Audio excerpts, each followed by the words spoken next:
Does America need to lead on these fronts? The answer is absolutely yes. This is such an amazing time to be alive. I'm struck today just feeling incredibly bullish on Bitcoin, incredibly bullish on Tennessee, incredibly bullish on America, and I think, you know, the future is very bright. Innovation is absolutely critical. We've got to create an ecosystem here to do it. These technologies are going to cut across economic sectors and create mass market opportunities.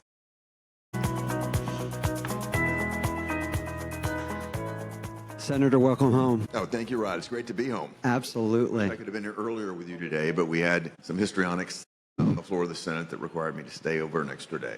Everything work out? So it's worked out, but the conference is great. We now have an ambassador to the United Nations. Since the UN General Assembly opens next week, I thought it was pretty critical that we get that done, and we got that done right before I ran for the plane to get here. Thank you so much. Can you guys give these folks a huge round of applause? Thank you. It would not have been done without all of these folks, from Senator Hagerty and his team, just helping get so many of these amazing connections, to Cathie being an inspiration to really bring Bitcoin, AI, energy, and freedom tech all here. And Dr. Laffer, happy birthday, by the way. Can anyone guess how old Dr. Laffer turned? 85 years old. Winner, winner, chicken dinner. 1 Bitcoin is underneath your seat right now. There you go. I'm not going to do any introductions because we're going to tight on time, but I'm so honored to be up here with each and every one of you. And I thought first, Cathie, you know, it was fun because now this is the second time in less than 2 weeks we've got to see each other. We saw each other in LA. Yeah. You did an amazing keynote at the All In Summit. Thank you. And maybe that's a great way to kind of tee up this conversation, maybe rehashing what we talked about in LA. Sure. Well, and I'll leverage off of some of the things we talked about at the conference as well. As Art says, I mean, this is such an amazing time to be alive because we think the technological revolution of all time. I mean, we've never seen anything like this. 5 innovation platforms evolving at the same time.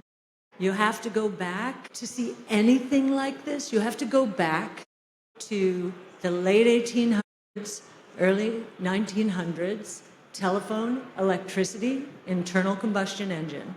So those were 3, and I think they involved 5 or 6 different technologies. Today, we have 5 evolving at the same time: robotics, energy storage, artificial intelligence, blockchain technology, and what we call multi-omics sequencing in the life science space. And what's fascinating about these technologies and these platforms and the 15 technologies that underlie them is they are converging and creating an environment that is very confusing to traditional markets that have organized or siloed themselves by sector or by industry or by sub-industry. I think more and more these days, in the way ARC has set up its research, is we're going to have to think about the world by technology and research it by technology, because these technologies are going to cut across economic sectors and create mass market opportunities. And I think what's exciting about this time, the seeds for everything that we're seeing now, they were planted early in my career, not because it was my career, but in the 20 years that ended in the tech and telecom bubble. And then technology fell into a bit of a funk for years because there had been too much capital chasing too few opportunities too soon. The technologies were not ready and the costs were too high. We didn't get the big breakthrough in AI, the first big breakthrough, until deep learning in 2012. We didn't get the second big one and bigger one, transformer architecture, until 2017. Back then, the cost to sequence one person's genome, just the DNA, cost $2.7 billion for one person. Today, it's down to $200. So the technologies are ready, the costs have collapsed, The cost of innovation will continue to collapse. I know you hear a lot about large language models and how expensive they are, but the cost of AI is the cost of AI training models. Those are dropping 75% per year. And the cost of inferencing, when you ask ChatGPT a question, the cost to answer that is dropping 85 to 98% per year. Dr. Laffer, is this the best time to be alive? Yeah. I went and talked to a bunch of my classmates the other day, same age, and I had to use a Ouija board.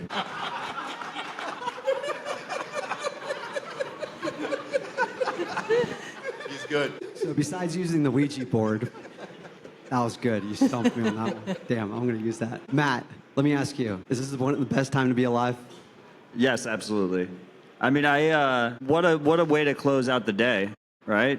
I mean, I'm struck today just feeling incredibly bullish on Bitcoin, incredibly bullish on Tennessee, incredibly bullish on America, and I think the future is very bright. Absolutely. Yeah, a huge round of applause for that. One of the other things, and I'm going to ask Carrie about this, is, and I'm serious, Cathie was the inspiration for getting us all here together. She's always been nailing this point around the convergence is happening, And we just narrowed it down on Bitcoin, AI, energy, and freedom tech. We have so many amazing folks that are coming here in the Tennessee, and our unfair advantage is on the energy side, I truly believe. The nuclear folks that are in this room, from Type 1 Energy to Orano to Centrus Energy, and the list goes on, Kairos Power. It was so fascinating to get to know them. I'm curious, Harry, what was your kind of takeaway from that? I mentioned it earlier today, but I think that the opportunity for proof of work to make itself clear across not just Bitcoin and not just digital scarcity, but to be able to look towards the future of alternative computing, the opportunity around AI tokens per person, and if you were to look at almost a GDP metric of how much intelligence is American infrastructure producing on a token per capita basis, is something that we're having very serious discussions around being a force for good on, the same way that we look at the same number of terahash per capita securing the digital money of the future. These are tools of human flourishing where you have the opportunity to convert energy as a raw input into GDP additive concepts on a per capita basis, and not that the consolidators of power and economic might of the past are going to be the big winners necessarily, but there's going to be a hugely decentralized, diffused economic might spread across our country, because it's not about the gatekeeper or the credentialist who's able to hand out the ticket to prosperity in the future. It's about rewarding the center of economic mass on a productivity basis broadly, and these are tools that are ultimately enabling, which is sats per capita, tokens per capita, megawatt hours per capita. That's the future of our economy as we look to transform not just into the digital age, but into the intelligent age. Can I just add one thing? We have to give a lot of credit to President Trump and to Senator Hagerty and, Congress generally, because we faced horrible headwinds. We certainly, anyone with an innovation strategy 100%. did during the last administration. We have got amazing tailwinds. The amount of deregulation, people do not understand how much is happening and how quickly it's happening. And also on taxes, Art's favorite topic here, I don't think they understand. Honestly, investors do not understand how profound some of the tax changes are. They just don't know. They hear about tariffs. They hear about all the bad headlines because they think negative news gets clicks. But I think we need to change that around. We get lots of clicks, but we're considered very controversial because we're optimistic, but It's true. Senator Hagerty, I know you took everything to get here, and I'm really thankful that you're here. One of the things I wanted to talk to you about in our fireside is America. Do we need to lead in all of these areas, especially Bitcoin, AI, energy, and freedom tech? Does America need to lead on these fronts? The answer is absolutely yes. And we've talked about these foundational concepts, and I appreciate the way you've laid it out, but it's in a competitive arena. The United States can and should, and in my view, must lead in these arenas. We have all the ingredients. Rod, you mentioned the nuclear talent that's here in this state. Oak Ridge National Labs, the Manhattan Project. The Tennessee Valley Authority is the largest public utility in America. We have the ingredients to provide the very basic power load, but we've got to have nuclear because it's the only thing that's going to take us and scale to the level that we need to scale. It's interesting, the conversations I had, Cathie, with President Trump back in 2024, early in 2024, about why we needed to get behind Bitcoin, why we needed to get behind digital assets, why we needed to get behind Bitcoin mining, which was a pariah, if you think about where we were a year ago or more on that.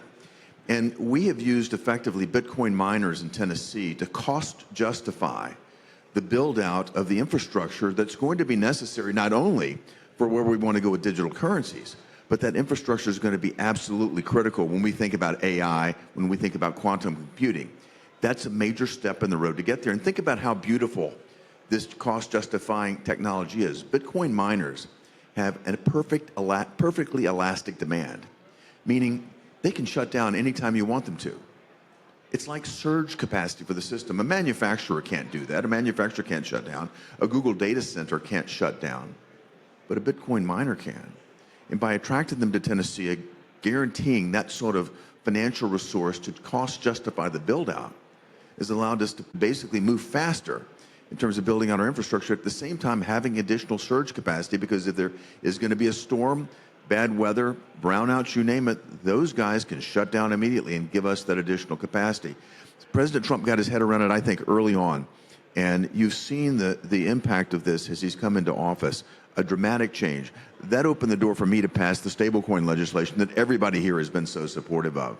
The Genius Act was incredibly important, not because legislation is important in and of itself, but it's because we had no regulatory clarity here in America. And to your point, Cathie, it was awful. It was awful even a year ago. Innovators in this space were leaving the country. And if you're not going to be here innovating in digital currency and Bitcoin, you're not going to be here innovating in AI, in quantum computing, the other things that I'm sure we'll talk about today. Innovation is absolutely critical. We've got to create an ecosystem here to do it. That's what the Genius Act was aimed at doing. That's what we are going to do. And we've done a lot of great things for our currency infrastructure in the process. I mean, amazing. I hope you take this the right way. You are the business senator. I mean, and I love all my Tennessee companies. I want more people to do business here in the state of Tennessee.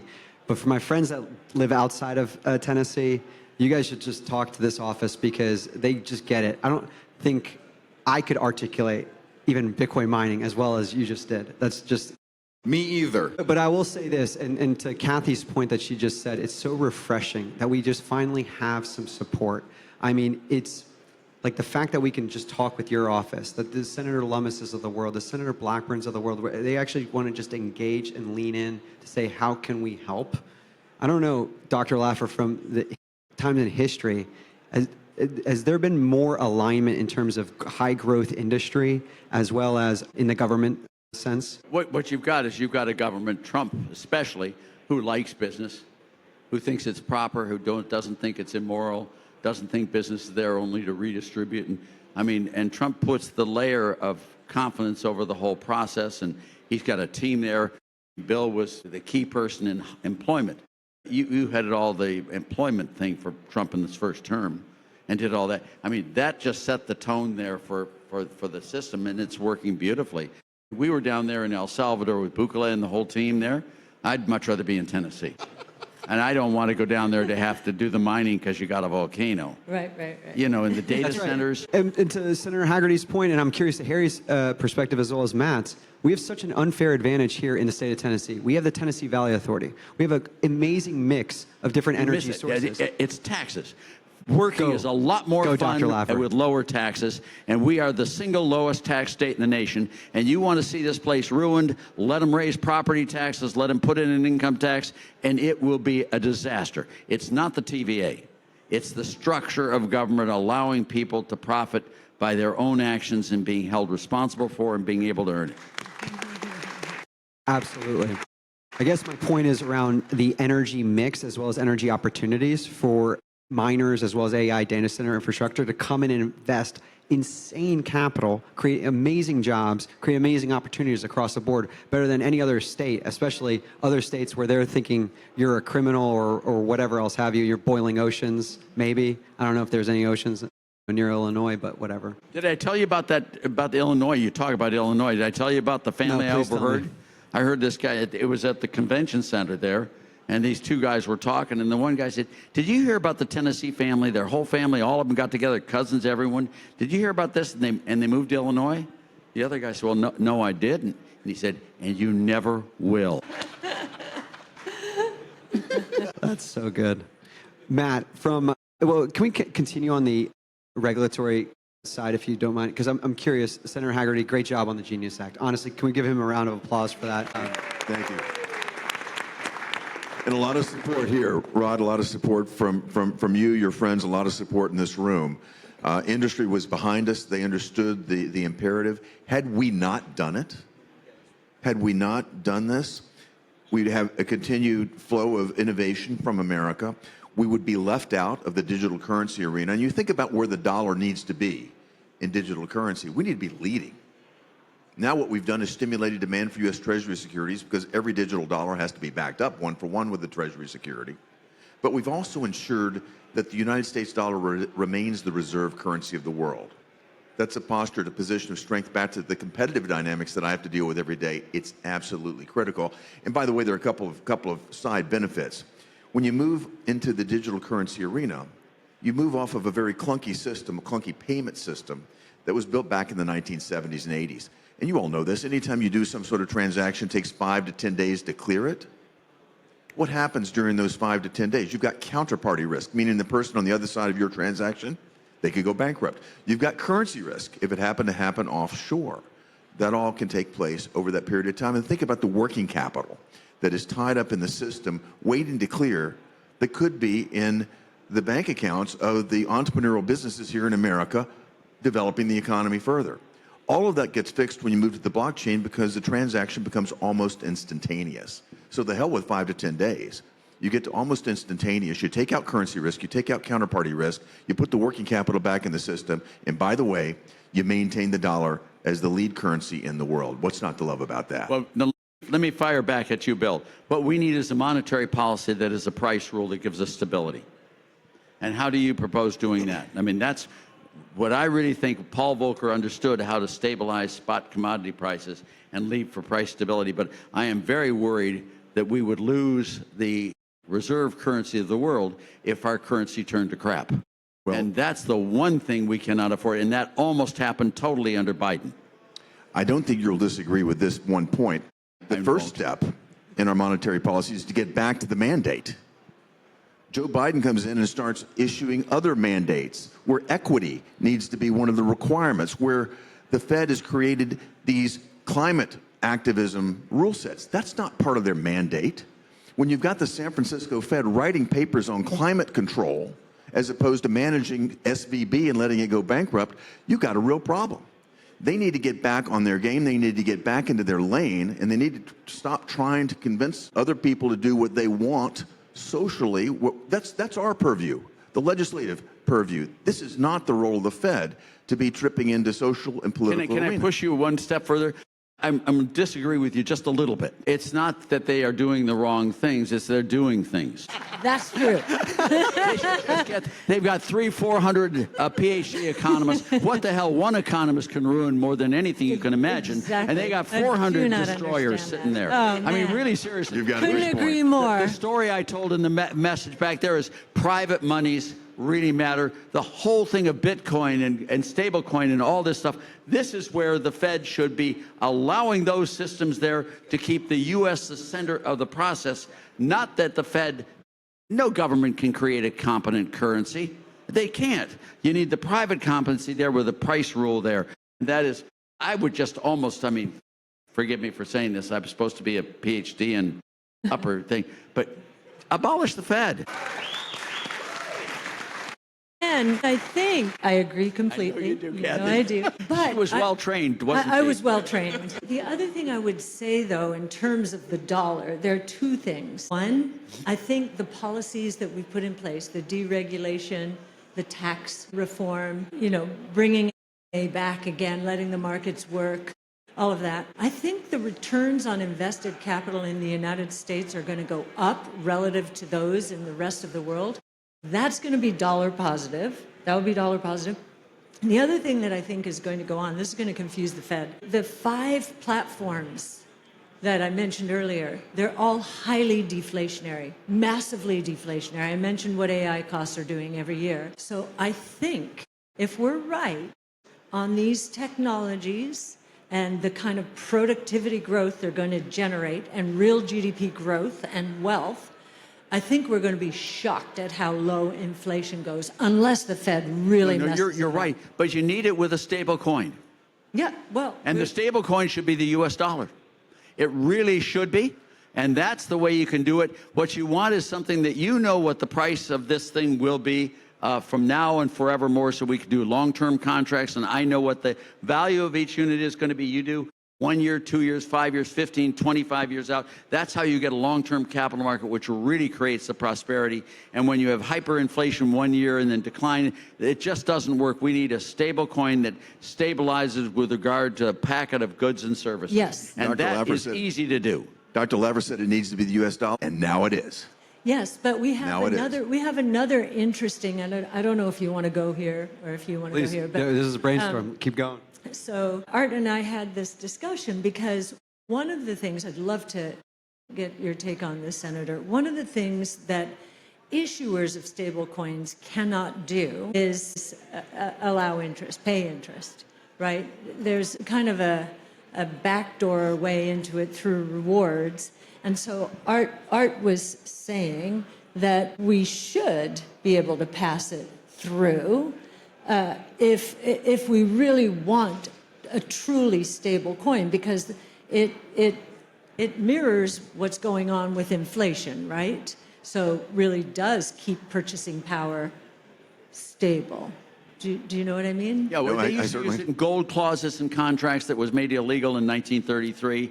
These were all the things there. But, the reason you have a monetary standard, the reason it works so well is because that monetary standard stabilizes in value relative to everything else over a long period of time. It is very easy to calculate and do that. I did a paper for Reagan, when he first came in there, reinstatement of the dollar, the blueprint of how you can do it with a price primal and a quantity dual, and how you can.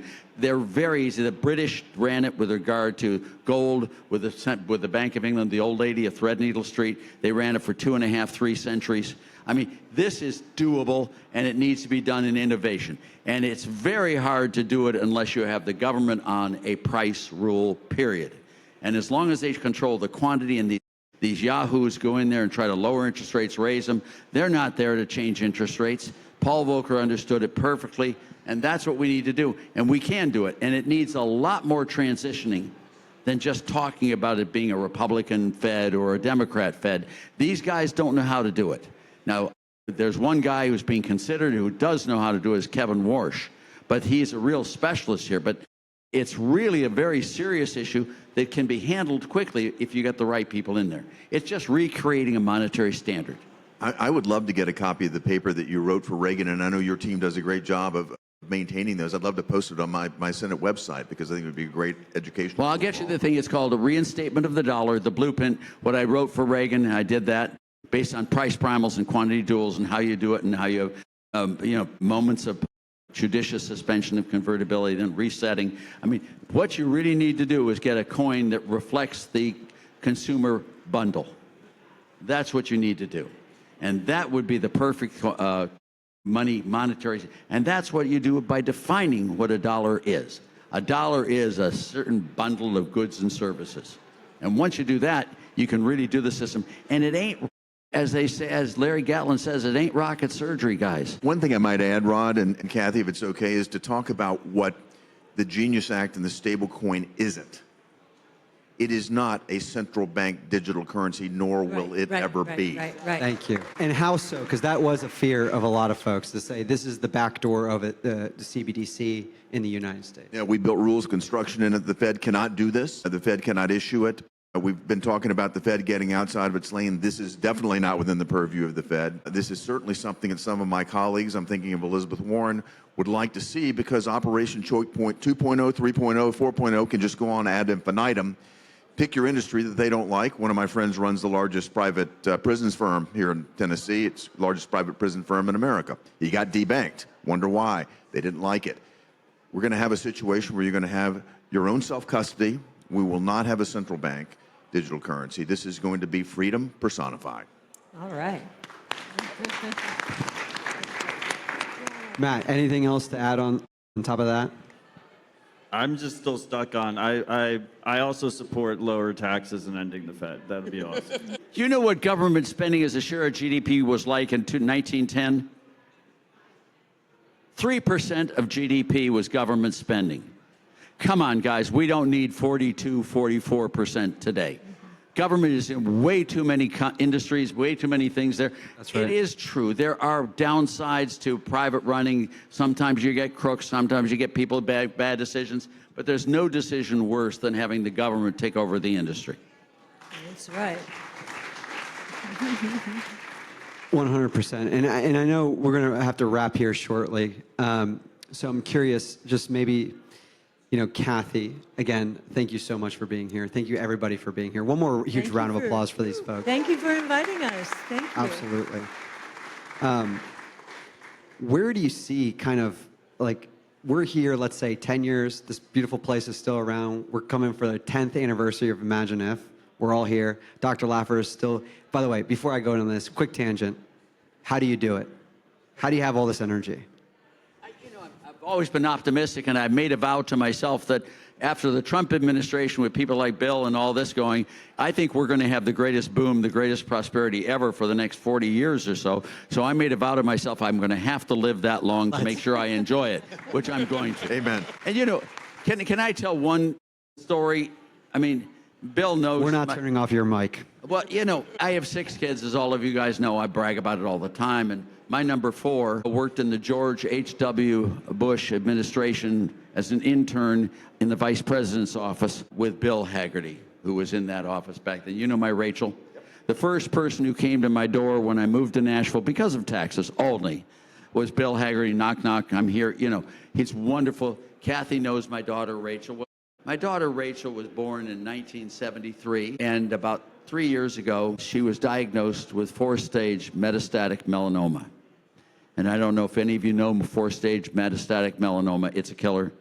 She had about 14 weeks left to live. Panic. I was driving to my farm up there in Kentucky when I found this out, and, I just pulled off the side of the road and cried for a couple of hours, until this. And then we got to work going through all the science and stuff like that. Went to MD Anderson in Houston, BioNTech there, Gisela Glitzke, all the group there, and Jason Stebbin in London. We got something that went to this doctor there, and there's this new drug that came out. It was Jimmy Carter had used it. Remember when Jimmy Carter moved into the, and hospice, and no one ever moves out except in a casket. And then he was moved out. He tried this new drug, which was a predecessor to Opdualag. And my daughter got Opdualag, and, she's lived now the whole time. The tumors are all stuck. I mean, it is what you are seeing today in this world is unbelievable. It is just incredible. And this is stuff that Cathie talks about all the time. And it's not only unbelievable at a high level, it's my daughter. I mean, she lives because of this stuff being done. This is what we're in this time and age. It's not some abstract concept. It's not some discussion of electric power here. No, my daughter's alive today because of it. The tumors are gone. She had 7 lesions in her spine. She had this great big thing on her neck. Took 2 surgeons, 7 hours with scalpels. God knows what those sons of bees did, taking it out. She had one in the lymph node, one in her. I mean, it was just. This is where it comes down to individuals, us, my daughter, your lives. You can't believe how wonderful this world is going. It's just fantastic.